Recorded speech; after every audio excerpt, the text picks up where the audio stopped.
श्री स्वामी समर्थ.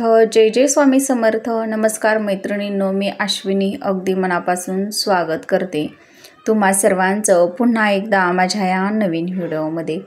तर आत्ताच नवरात्र उत्सवाची सांगता झालेली आहे आणि आता आपल्या सर्वांनाच ओढ लागलेली आहे. तो सण म्हणजे दिवाळीचा सण. तर दिवाळीचा सण अगदी जवळ आलेला आहे. तर 8 ते 10 दिवसांमध्ये दिवाळी असणार आहे.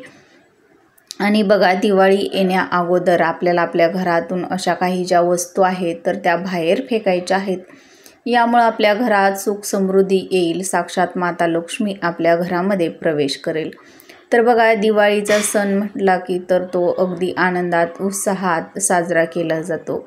अगदी लहानातील लहान मुलांपासून मोठ्यांपर्यंत सर्वांनाच ओढ लागलेली असते नवरात्रानंतरनं. तर तो सण म्हणजे दिवाळी आणि तो 21 ऑक्टोबरपासून सुरू होत आहे. आणि या 21 ऑक्टोबरच्या अगोदरच आपल्याला आपल्या घरातून काही वस्तू ज्या आहेत तर त्या बाहेर फेकायच्या आहेत. आता दिवाळी म्हटलं की आपण आपल्या घरातील साफसफाई करतो. आपल्या घरामधून काही ज्या रद्दी वस्तू आहेत आपण ज्या न वापरत असलेल्या तर त्या आपण आपल्या घरातून बाहेर काढत असतो.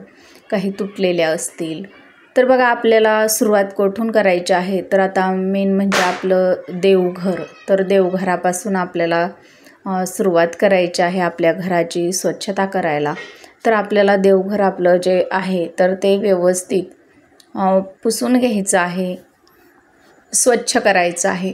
आता बघा, आपल्या देवघरामध्ये आपण बऱ्याच देवांच्या ज्या मूर्त्या असतात, फोटो असतात तर ते कुठे तुटलेले असतील किंवा बघा, आता आपल्या देवघरामध्ये काही मूर्त्या असतात त्या खंडित झालेल्या असतील, म्हणजे चिरलेल्या असतील किंवा ती कुठेतरी फुटलेली आहे, तुटलेली आहे. तर अशा वस्तूची म्हणजे त्या वस्तू ज्या आहेत तर त्या आपल्याला आपल्या घरातून बाहेर काढायच्या आहेत.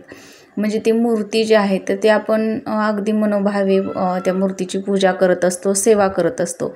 पण बघा, खंडित जी मूर्ती झालेली असते तर त्या मूर्तीची आपण पूजा केली तर त्याचं जे फळ आहे तर ते आपल्याला अजिबात भेटत नाही. यामुळे आपल्या घरामध्ये नकारात्मक ऊर्जा साठायला सुरुवात होत असते. आपल्या घरामध्ये जेव्हा नकारात्मकतेचा प्रभाव वाढतो त्यावेळेस आपली कोणतीच कामे मार्गी लागत नाहीत. त्यामुळं आपल्याला आपल्या घरामध्ये ज्या पण तुटलेल्या मूर्त्या असतील तर त्या आपल्याला विसर्जित करायच्या आहेत. आता बघा, त्यासोबतच बघा आपल्याकडे काही देवांचे फोटो असतात तर त्याला वरून काच बसवलेली असते, म्हणजे काचेची फ्रेम असते. तर ती कुठेतरी चिरलेली आहे किंवा त्या काचेला तडा गेलेला आहे. तर असे फोटो जे आहेत तर ते सुद्धा आपल्याला विसर्जित करायचे आहेत. त्याचीसुद्धा आपल्याला पूजा करायची नाही. ते अशुभ मानलं जातं आपण आपल्या देवघरामध्ये ठेवणं. तर त्यामुळं आपल्याला या ज्या वस्तू आहेत तर त्या देवघरातून बाहेर काढायच्या आहेत. त्यासोबतच बघा, आपण अनेक जण ग्रंथ वाचत असतो, काही धार्मिक सेवा करत असतो. तर ते ग्रंथ असतील तर ते कुठे फाटलेले असतील किंवा त्याच्यामधील पाने बाजूला निघालेली असतील. असे जे ग्रंथ आहेत किंवा देवांची जे पुस्तकं असतात तर ती आपल्याला वाहत्या पाण्यामध्ये सोडून द्यायची आहेत आणि किंवा जमिनीमध्ये खोल खड्डा खणून आपल्याला ती गाडून टाकायची आहेत, म्हणजेच विसर्जित करायची आहेत. अशा ज्या वस्तू असतात तर त्या आपल्या घरामध्ये ठेवणं अशुभ मानलं जातं. त्याचा आपल्या जीवनावरती, आपल्या घरातील व्यक्तींवरती, घरावरती परिणाम होत असतो. आणि असा अशुभ परिणाम होऊ नये म्हणून आपल्याला या ज्या वस्तू आहेत तर त्या आपल्याला आपल्या देवघरातून बाहेर काढायच्या आहेत. किंवा बघा, आता आपल्या देवघरामध्ये काही दिवे असतील.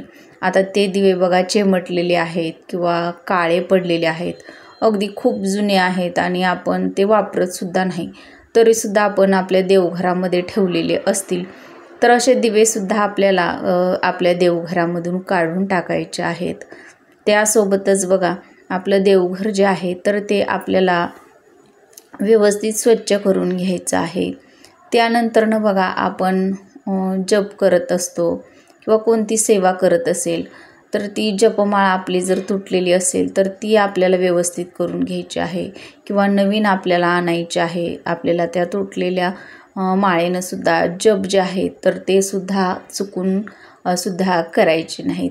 त्यानंतर बघा देवांचे काही कपडे असतील, वस्त्र असतील किंवा देवांचे काही आसनं असतील आणि ते आपण देवांना घालत नाही किंवा ते खूप जुने झालेले आहेत, खराब झालेले आहेत, तर अशा वस्तू ज्या आहेत तर त्यासुद्धा आपल्याला विसर्जित करायच्या आहेत. अशा पद्धतीने आपल्याला आपल्या देवघरातील जी स्वच्छता आहे तर ती करून घ्यायची आहे. त्यानंतरनं बघा आपलं जे स्वयंपाकघर आहे म्हणजे स्वयंपाक खोली आहे तर ती देखील आपल्याला व्यवस्थित करून घ्यायची आहे.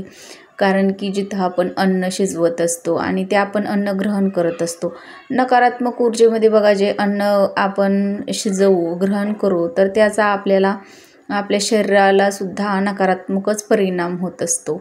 म्हणून आपलं जे स्वयंपाकघर आहे तर ते सुद्धा आपल्याला स्वच्छ करायचं आहे. आपल्या घरामध्ये कुठे जाळे जळमटे असतील तर ती देखील आपल्याला काढून घ्यायची आहेत. त्यासोबतच बघा आपल्या स्वयंपाक खोलीमध्ये अन्नपूर्णा देवीचा वास असतो.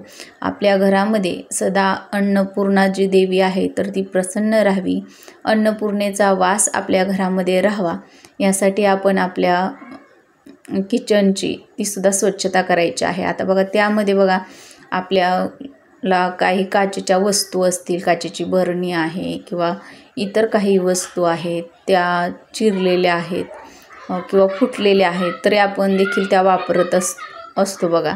आपल्याला टाकून द्याव्याशा वाटत नाही तर अशासुद्धा वस्तू आपल्याला टाकून द्यायच्या आहेत. त्याच्या जागी नवीन वस्तू आणायच्या आहेत. आता बघा आपल्या सर्वांनाच असं नाही की शक्य होत नाही सर्वच वस्तू नवीन घेणं. मी म्हणत नाही की सर्वच वस्तू नवीन घ्या, पण ज्या काचेच्या वस्तू आहेत तर त्या जर फुटलेल्या असतील तर त्या अजिबात सुद्धा वापरू नका. त्यामुळे सुद्धा आपल्या घरामध्ये नकारात्मक ऊर्जा जी आहे तर ती साठून राहत असते. चिमटलेले ग्लास असतील किंवा इतर काही प्लेट असेल, वाटी असेल किंवा चिरलेली आहे तर तीसुद्धा आपण जी आहे तर ती आपल्या स्वयंपाकघरातून काढून टाकायची आहे. त्यानंतरनं बघा ज्या आपल्याकडे भरण्या असतील प्लास्टिकच्या त्या फुटलेल्या असतील किंवा त्याला झाकण नसेल तर अशा भरण्यासुद्धा आपल्याला आपल्या स्वयंपाकघरातून काढून टाकायच्या आहेत. म्हणजे आपल्याला घरामध्ये बघा तुटलेल्या फुटलेल्या अशा ज्या वस्तू आहेत तर त्यासुद्धा ठेवायच्या नाहीत, घराबाहेर काढायच्या आहेत.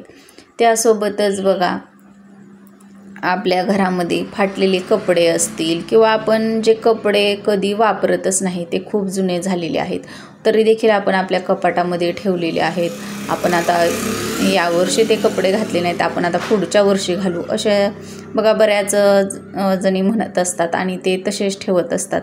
तर एखाद्या गरजू व्यक्तीला तुम्हाला हे जे कपडे आहेत तर ते देऊन टाकायचे आहेत. इतर काही वस्तू असतील तर त्या देखील आपण आपल्या घरातून बाहेर काढायच्या आहेत.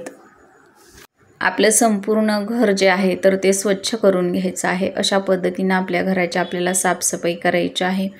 त्यामुळे बघा आपल्या घराकडे माता लक्ष्मी आकर्षित होत असते. अशा प्रसन्न वातावरणामध्ये माता लक्ष्मी घरात प्रवेश करत असते.